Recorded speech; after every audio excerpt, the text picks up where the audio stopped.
what I want to do today is cover what I guess I would say is the subject of playing with light. That is, converting small interactions with light into things we can see. And that really means going into basically phase contrast and associated techniques. So what I'm thinking about will be a discussion of, first of all, phase contrast, and differential interference, and then a peculiarly oddball thing called modulation contrast, which is a very fancy term for a relatively simple process. The idea here is to remember some of what we said originally about the way images are formed in the microscope. And to a certain extent, there was what I might consider a challenge in the way we originally thought about image formation. And you may remember that in the original idea, where you think of light as rays, you think basically of the idea of something like this, where you have a lens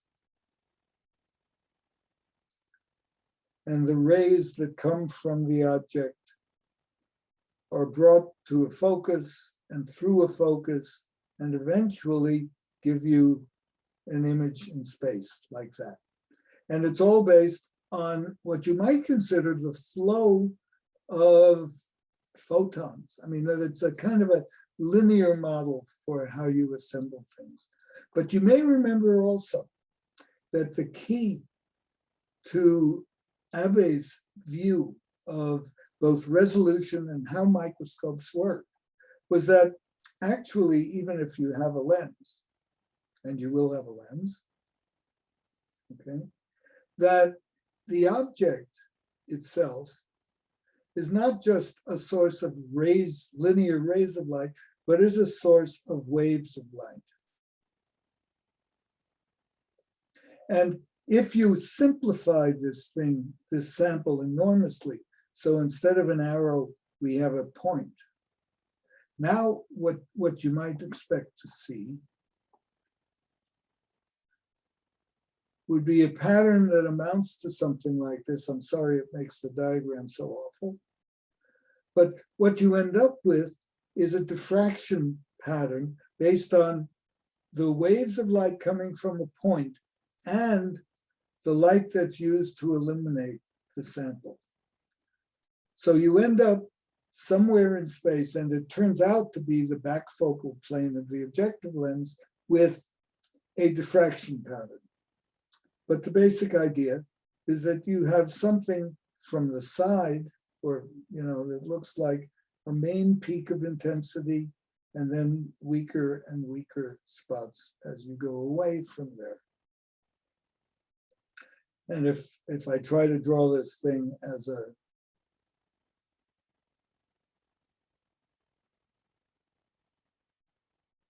graph of intensities, it's funny, I can do it much better horizontally. But anyway, there we have something like that. This part is called the zero order.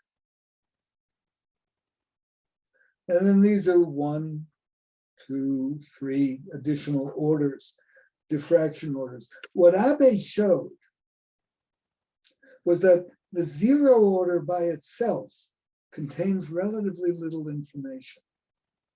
And that the way you end up getting information out is that you need to have these secondary orders enter the lens. Remember that whole point, that the numerical aperture was derived because you had to have an opening that would allow you to capture not just the central, the zero order peak, but also at least one of the peripheral, the secondary peaks. So that's this kind of diffraction model for how a lens works. The other, which I'm going to use in a sense, is the idea of ray movement. And it's a terrible pun, but to a certain extent, this matches some of the ideas that Rayleigh, Lord Rayleigh, had about the way images were formed in a microscope. So the question then is, how do you end up being able to see very small differences within an object where you don't see a lot of change in what you would call amplitude? So normally, I'm going to draw a little cell over here. Here's a cell sitting on a piece of glass. Here's the bottom of the cell. The nucleus sitting in here.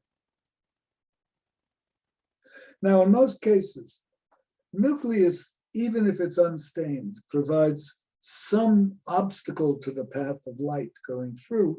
And so if you look down at this cell, you will probably see something that looks, now I'm looking on top of the cell, something like this, where there'd be some sort of hazy material and maybe even some granules inside, but you won't see much in the way of detail because most of the material in the cell simply transmits the light that goes through without perturbing it in a way that you can see it. That is, it doesn't absorb the light. And that's what our eyes are used to. Our eyes are used to seeing contrast that arises from, the term would be amplitude, from relative intensity of the light. And so the challenge was, how do you actually get to see some of the details of the insides? And the person whose name is most associated with the first of the techniques is Fritz Zernika. And Zernika received the Nobel Prize in Physics for this work in 1956. He actually did the work, began the work in the 1930s. And it was very interesting. I mean, he's obviously a fascinating man, deeply invested in both theoretical and practical kinds of physics. So this little essay that I've copied down came from a biography. It was sort of an obituary written for the Royal Society of London about Zernika. And I included here because there's something in here that's more than what we would say normally about his skills. Clearly, he was a very smart man. His background was relatively straightforward in that he went through chemistry and physics, learning about those kinds of things right off the bat. And it was obviously the path that he was following. But it's interesting that he was also sort of known to be also something of a machinist. So he was an expert in handling a lathe or a milling machine. And he made a lot of his own equipment. And at the same time, interested in statistical mechanics and more subtle aspects of optics. There was a story that, I don't know how many of you would get these jokes, but he loved to make thermodynamics quote teasers of sort of perpetual motion challenges, just to see if he could get people to work them through and show where the error was. So he was a guy who is thinking, I mean, this is what I think is so interesting about this. He's really thinking about mechanisms and wave functions and waves in both a physical and a mathematical sense.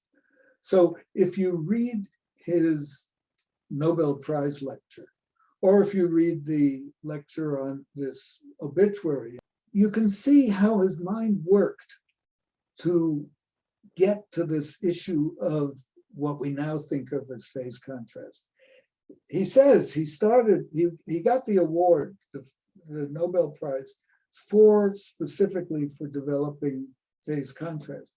But his book, his essay that he submitted to the Nobel Prize Society after getting the award says that he started out looking at something entirely different.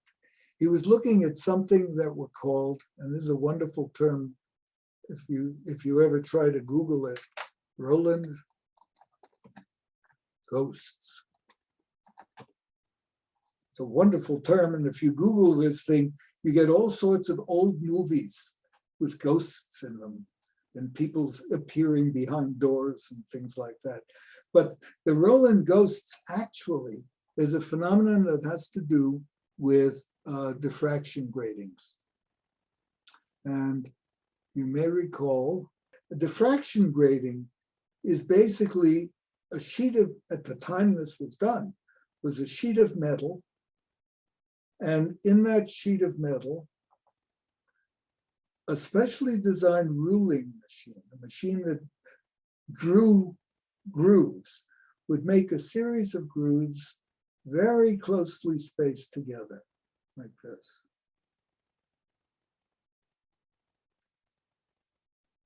And these are spaced so closely together that they only reflect, or they only allow one wavelength at a time to be reflected. They act rather like a prism, in that as you change the angle of this thing, different wavelengths are permitted to go out. The physics of it is somewhat interesting, but it's basically the, let's see if I can do a quick sketch of this thing.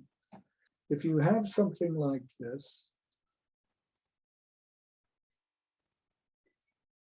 okay, and you can imagine this is going on a long distance, right? They go out this way. So you have a set of patterns of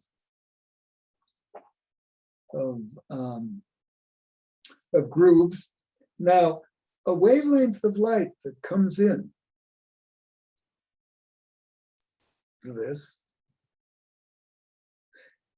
will reflect off this surface and come back out again. And a parallel ray of light of the same wavelength might very well do the same thing,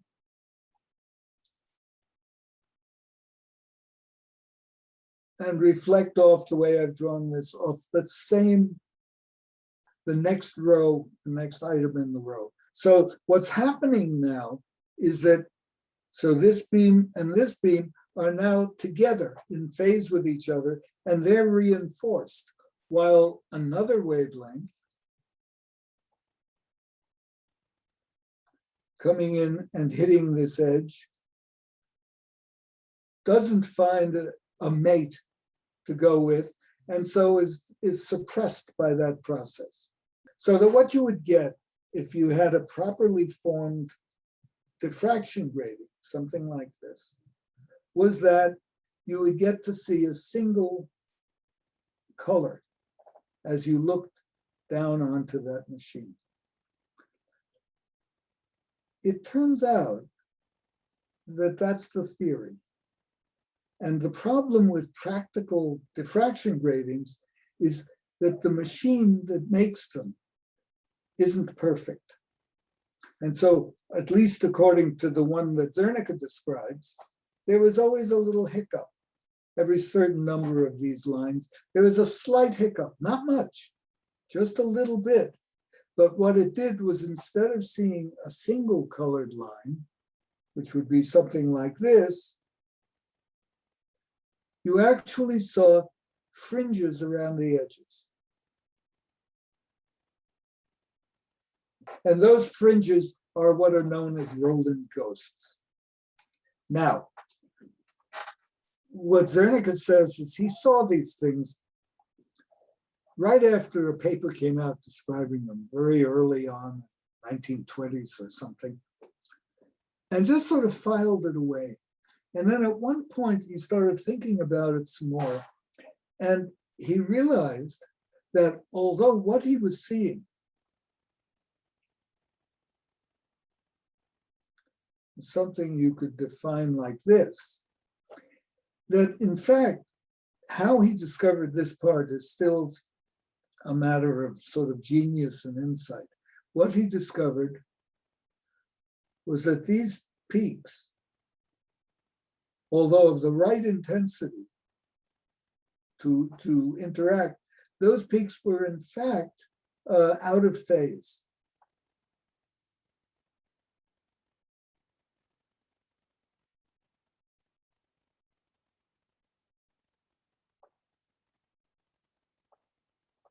And they were out of phase by, it turns out, 1/4 of the wavelength. So this was something you normally wouldn't see. In fact, your eyes are not sensitive at all to the phase of light. So now I'll move it to a slightly different version of this thing, where to suggest here you have a wave of light coming in. It hits some sort of object. It's perturbed, you see? And what you get out of the perturbation is you still get the bright central peak, okay, which is this thing. And you also get these side peaks. And the interesting thing about those side peaks is that they're actually out of phase with the original. So you can't see it. And as I can show you and sort of suggest in these pair of diagrams, these are one perturbed and one unperturbed, and you can't see the difference between them. Okay. Except it turns out that when you try to bring this stuff back together again, this is what happens in the back focal plane of a lens. If you bring this stuff back together again in a to reach an eyepiece, now what happens is this central, the 0 order beam interacts with the others, with the secondary beams.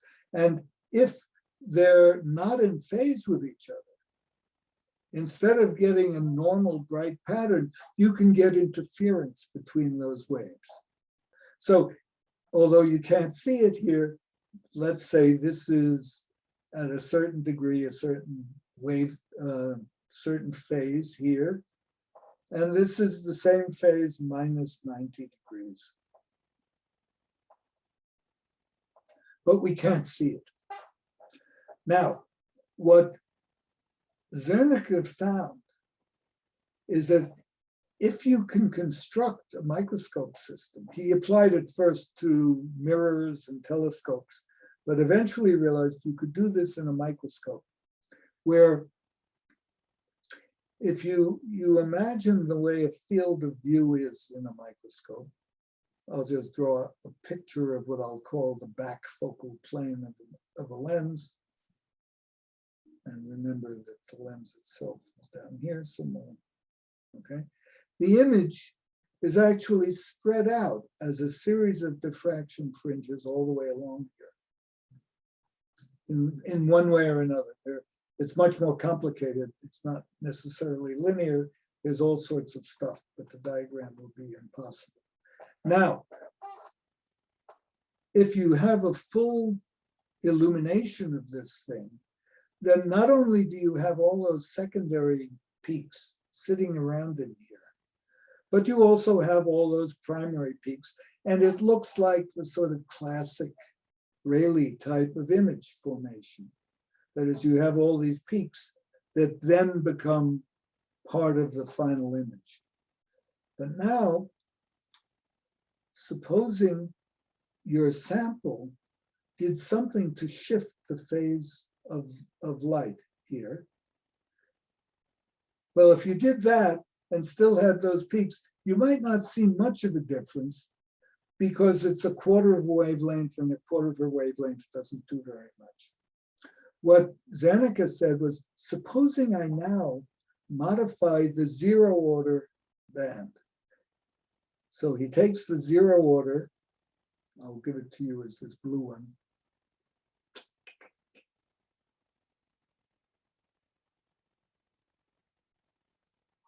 I'll put it over here. And he does two things to it. One is he attenuates, that is, he makes the band go through a very thin piece of glass.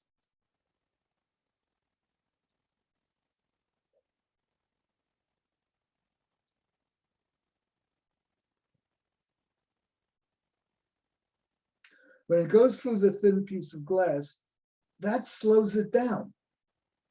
and it basically changes the phase of the light.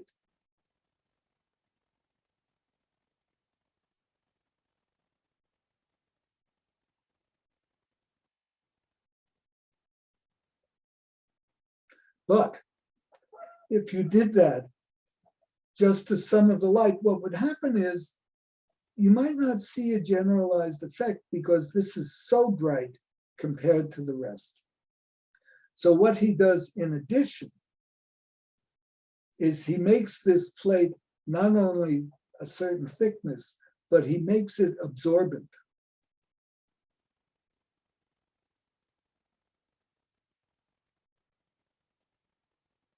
So that what you end up with, now I'll just draw you the zero order picture, is a reduced peak, okay? And not only is it a reduced peak, but the phase has been shifted. So here's what he then ends up showing as an example. This image comes from his original paper.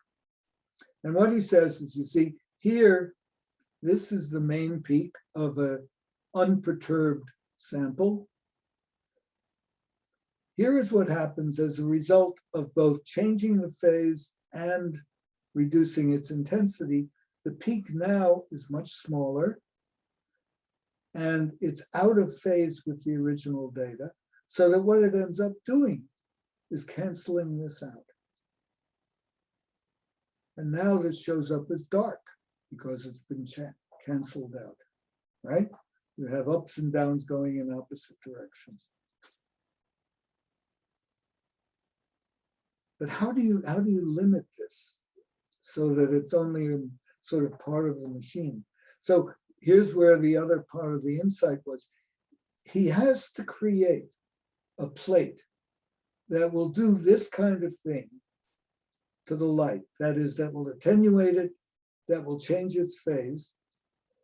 But he wants it to be symmetrical within the lens. And so what he then decided to do was make it a circle.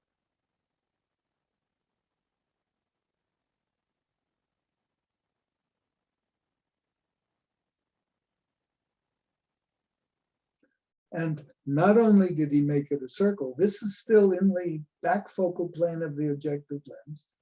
He also projected light through the condenser and the objective lens, projected light onto that circle. So I'm going to give you an impossible to see symbol. That's too light. We'll try this, because this is supposed to look like light, is projected just onto that circle. So the way you do that is you put a ring in the condenser and you project that ring. So that's the essence of a phase contrast machine. That is, you have a phase plate. The phase plate has two functions.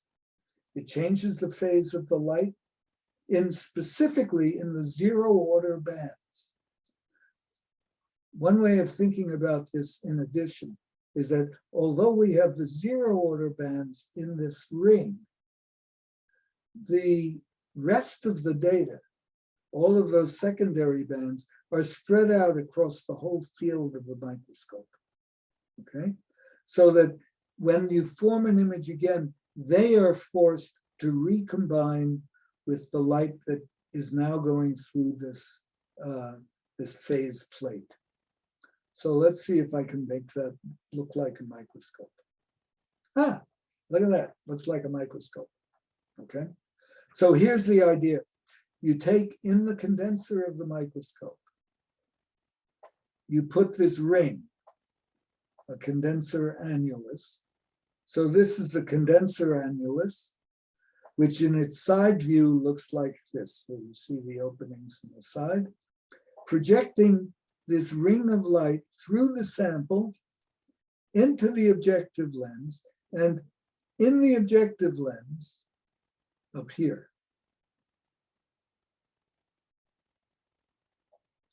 okay, in the objective lens is this phase plate that looks sort of like this.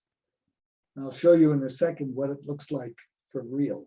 But the idea is the brightest light, which is the zero order light, goes through this phase plate, and because the phase plate, I have to enlarge this little piece here.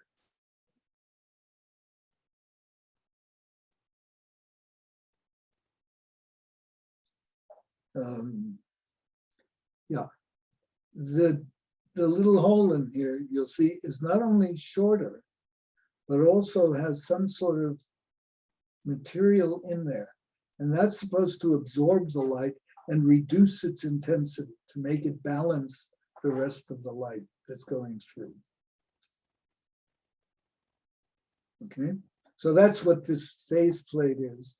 And I just thought I'd show you first a diagram here of a phase plate sitting in a lens where you can see it indicated by text, right at the back end of this particular lens, which is the way a number of them are made. But over here, I couldn't resist. This is from Zernika's own paper. And he shows you that he inserted a phase plate in this lens in the middle of this complicated lens. He put it in right here. And in fact, did the same thing for an even more complicated lens over here. So this is him as a machinist making his own microscopes. Well, the end result of this is that you end up with really dramatic images. Let me skip a bit and just show you one of those images. This is a typical image from a well-aligned, well-set-up phase contrast view of cells in culture. These happen to be HeLa cells. And you can see a number of things that are very clear in this image, right? First of all, you can make out not just the structure of the nucleus, but you can make out the internal contents of the nucleus. Okay? You might even be able to make out the heterochromatin and the euchromatin areas. You can see, if you've got good eyes and know what you're looking for, mitochondria, okay? You can see all sorts of inclusions in the cells.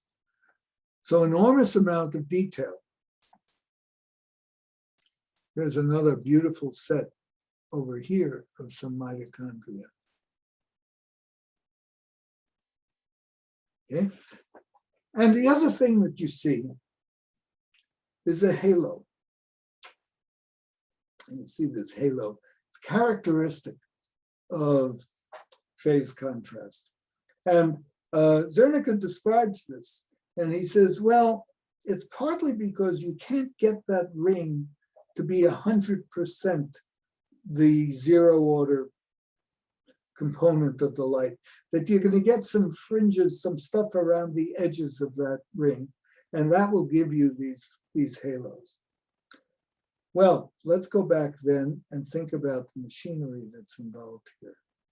So the trick is to take the light that comes through this condenser annulus and focus it precisely on the phase plate, on this region.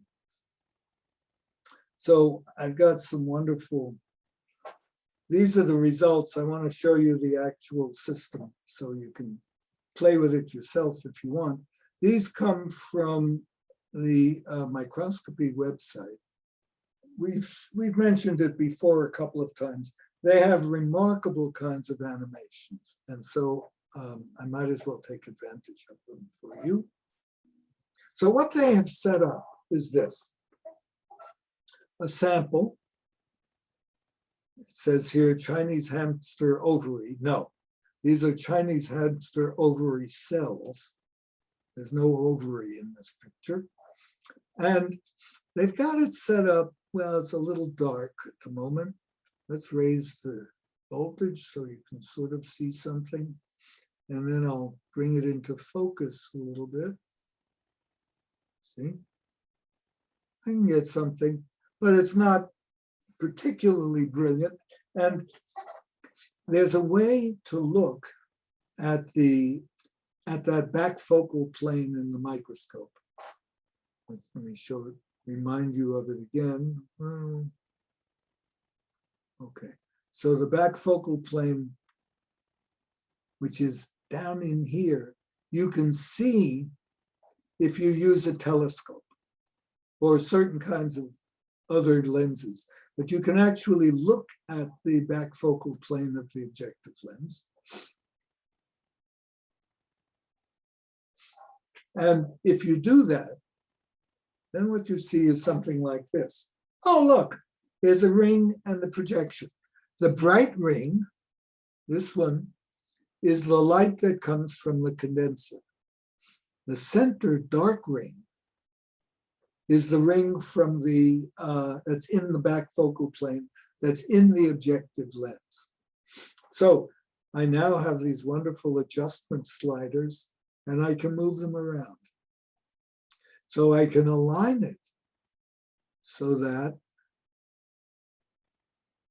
a little bit of coordination. I can align it so that these things are now superimposed exactly on each other. And now I'll remove this telescope and see what it really looks like. Okay, maybe I can do a little better focus. Increase the intensity a little bit. Now we can compare that image to when it's out, okay? Not so great. And so you can get the idea that by making the appropriate adjustment, you can bring in the phase image. Now, just for fun, I'll try another cell type. And I'm going to try cheek cells because everybody's seen cheek cells and looked at them. So I'll turn up the voltage. Wait a minute, that's not cheek cells. Let me switch there. Pick some lens or other that I can see them with, or not see them, notice. And even if I attempt to get it in focus, I'm not able to see very much, because if I look at the image with the phase telescope, I see that the rings are once again quite out of alignment, okay? And so I'll bring them back in. But this time, I'll do it watching my image.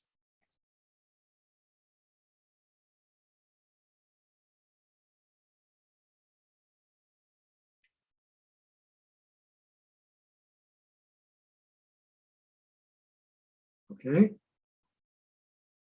And now you see I've got both the halo and the intense nuclear structures. Let's see how close I was by putting the telescope back in. Not bad. Anyway, that's the idea of what you can do, what you have to do to align the rings in a phase contrast system. So that's part one. There's one more interesting feature or fact to know about Zernika. Zernika developed this system in roughly 1932. And he's a man, he was in Holland, he's Dutch, but he made a trip to Jena to talk to the people in Zeiss and say, you know, we've got this system that could really be a great addition to the microscopes that you have. The story is, and he's told this story, that the people at Zeiss said, well, it doesn't look that special. And if it were any good, we would have invented it ourselves years ago. What? But that's what he was told, okay? And so he went away, he came back several times to them and slowly convinced them that it might be worth looking at. And it turns out that Zeiss did pick up this stuff in the late 1930s and then the 40s, because it became useful for the war effort. Remember the war, there was a Second World War going on. And the optics then became increasingly important. So there is this little paradox of Fritz Zernika in Holland working on this material, developing it, showing it to the Zeiss company, and having Zeiss finally really develop it just at the time Germany was invading Holland. So there's a certain kind of strange irony that goes into this story. Nevertheless, Zeiss eventually brought out phase contrast microscopes. They were actually fairly awkward to use. We still use them, but they're a little awkward because of the alignment. But now microscope companies all over make phase contrast systems. And they're an important element of any microscope laboratory. Okay, so here's what you get from a phase contrast image. Now I want to talk about, briefly, maybe, about another system. George Nomarski is Polish. Interesting story with his life is that he served in the Polish resistance during the Second World War. He was captured and was a prisoner of war until 1945. Afterwards, he moved to Belgium as a refugee and then eventually ended up in Paris, in France. Turns out he's a brilliant theoretician and again, a remarkable physicist. So he became interested in this problem of how you visualize material in cells where it's hard to see them. And he came up with an entirely different system. And this system, which is referred to as either Nomarski optics, Differential Interference Contrast, DIC. It's a very complicated, physically complex system to put together, but it basically involves a simple process, which I'll draw very briefly here. Supposing you have a sample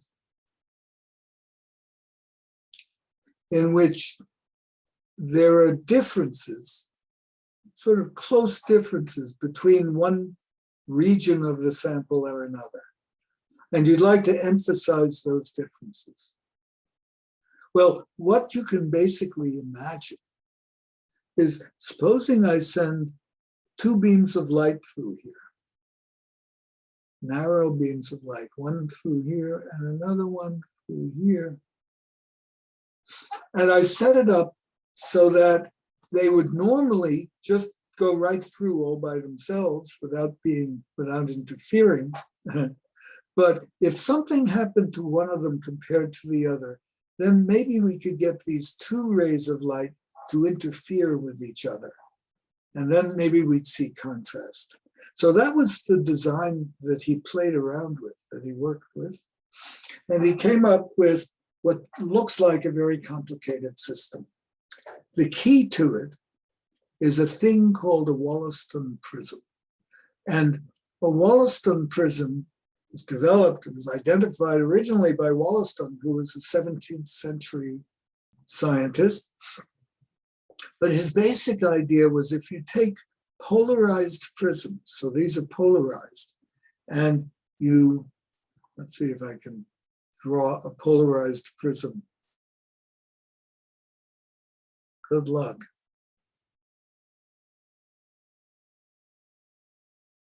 Here's a prism, okay? And in the prism, polarized light will only go in a certain direction, this direction. Okay? And then I take another prism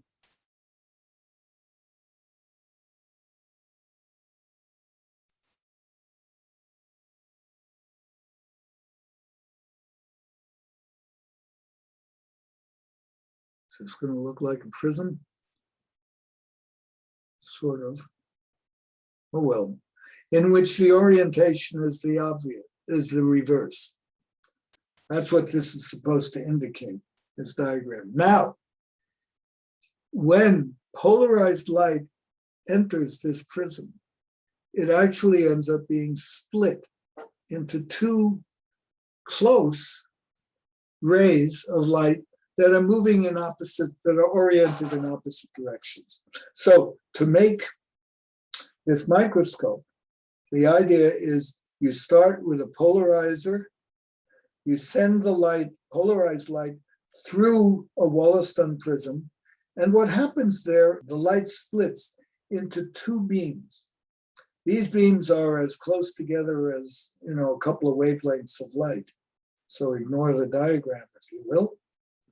Those beams go through the sample. If they're perturbed, one of them compared to the other, then when you put them through a prism again, instead of being reassembled just the way they came out, they're now going to appear different. They're going to be reduced in intensity or something like that. So these are a couple of additional ways of thinking about that diagram. But the basic idea is you start by taking a beam of light, you split it in two, you pass it through your sample. And in your sample, you assume that what's going to happen is one of these rays is going to be modified. You then take them and bring them back together again with another prism. So they pass through a prism. But now, because one of them is perturbed compared to the other, you get interference and you get contrast. So here's what that ends up looking like. Once again, I'll bring up the website. So here's that same diagram, except what you can do now is there's a slider. And the slider moves one of the prisms. See the prism number 6. It moves it back and forth. And as it does, it changes the way the beams come together. Now, this is a diagram that is missing the light paths, right? The light paths look as if they're constant here, but actually they're changing as the prism moves. Okay? And as they do, you can see all sorts of contrast changes occur. Well, this is a sort of a boring sample. Let me switch to some kind of cell if I can find one. Here's another friendly old cheek cell. Okay? And I want to see if I can enlarge this at least a bit so it's easier to see.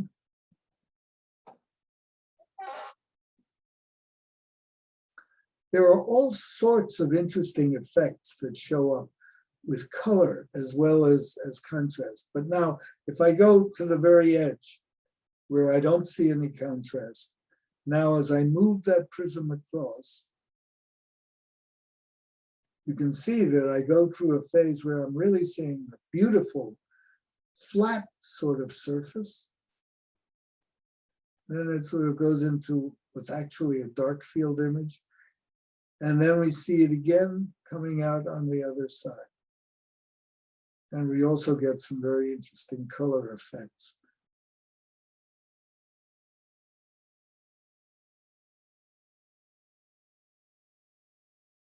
So let's see if I can now show you, go back to the original here and point out this is a set that came out of that image.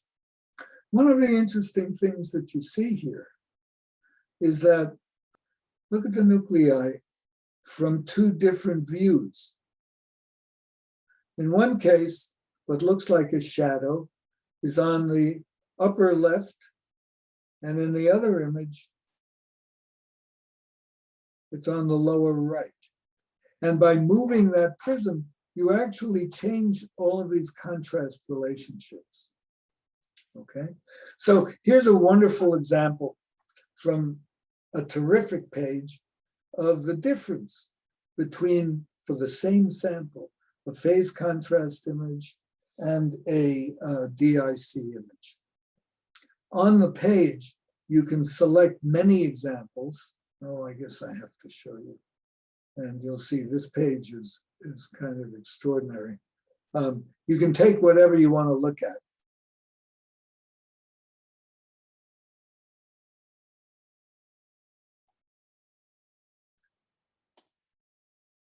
And what this allows you to do is take a DIC image and a phase image and compare them. This particular one doesn't blow me away at all, except you may be able to see something very different about the way these epithelial cells are structured, what you see in them. You see, very different kinds of concepts. Let's try another one.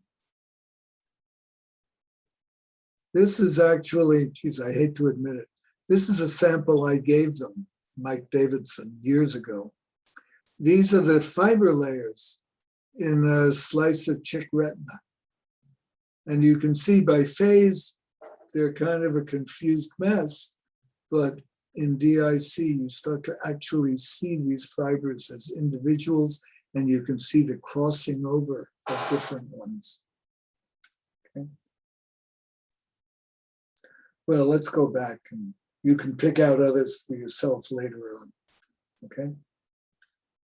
The next one I wanted to talk about was Hoffman contrast.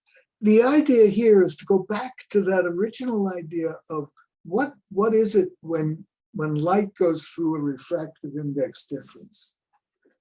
And remember, what it does is it bends the path, changes the path of the light. Assuming you have something like that in a cell,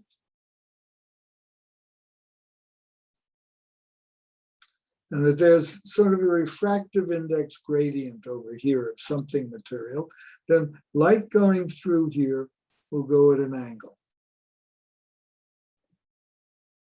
What Robert Hoffman decided, and he sort of overstates it, is that if you put in the condenser of a microscope, not a ring like in phase contrast, but just a little slit like this, and you allow the light from this slit to go through the sample,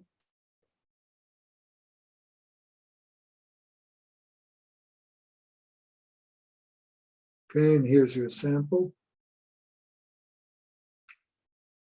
And then the light continues on in the backfocal plane of the objective lens to a disc, which has three regions. It's clear, then it has something that's sort of gray, and then it has something that's black. Okay? And so what happens is this light, depending on how much it's bent as it goes through the sample, will touch either the clear area, the middle area, or the black area, and it will give you what ends up looking like a DIC image. And I'll give you just a quick example of that, which is this. And once again, I'll bring up the only example on this microscopy webpage of the Hoffman system is this somewhat annoying sample. You can see the light goes through this piece of material in the condenser to make a slit. It goes through the sample, and then there's a modulation plate, which is what it's called, up here, which allows you to see dark and light areas. Now, what happens is, as you move the sample around in here, the direction of the shadow or the dark area is always the same because you haven't changed anything in the optics. And so what happens is, if we go this way first, you can see that I've got a dark edge on the left-hand side of both of the legs of this wonderful sample. But if I rotate it, that dark edge sort of disappears, see? Look at this leg over here.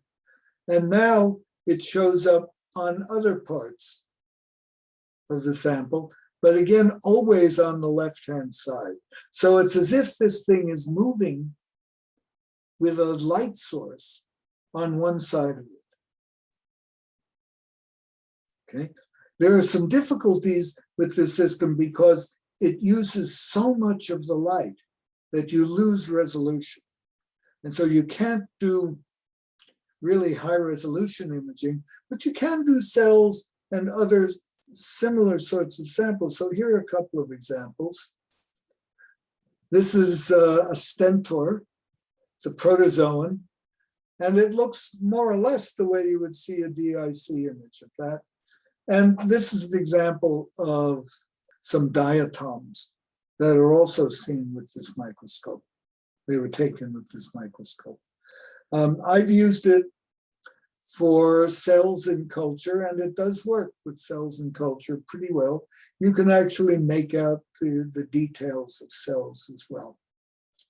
So it does work. So I'll end up with a table like this, which is a way of thinking about all of the different types of systems I've shown you. Mostly we spent some time on phase contrast, where the setup involves a condenser annulus and then a phase plate. For DIC, it involves polarizers and prisms, very simply thought. And for Hoffman, slits. Okay, as it turns out, the phase contrast system is moderately expensive because you have to modify the objective lens to make it work. DIC is very expensive because of all the fiddling you have to do to get the alignment of two sets of specialized prisms plus polarizing lenses. The Hoffman system is relatively inexpensive. And there are these obvious differences in the way the image appears. With phase contrast, you get halos. With DIC, you have this much more flattened. But an interestingly thing, you get a sense of contour. The problems with phase contrast is mostly that the contrast can be too high, and you see these halos, that the halos actually obscure some of the detail that you might be looking at. For DIC, because you're using polarized light, you can't use plastic to see things because plastic itself polarizes light and it interferes with the system. The Hoffman system has lots of advantages, except that basically you're blocking out 70 to 80% of the light that enters the lens. So it requires either an enormously bright light source, but it also means that by Abbe's criteria, you're really losing resolution quite a bit by using that system. So that's why I've said that the resolution in phase is pretty good, but you're still, because you're using a limited aperture because of that phase ring, it's not as good as it could be. DIC can be extraordinarily high resolution. But as I said, the Hoffman system is not. And the last thing I'd mention is that the phase contrast is not sensitive to the orientation of your sample, while both of these are. Okay, and so with that, I think I can stop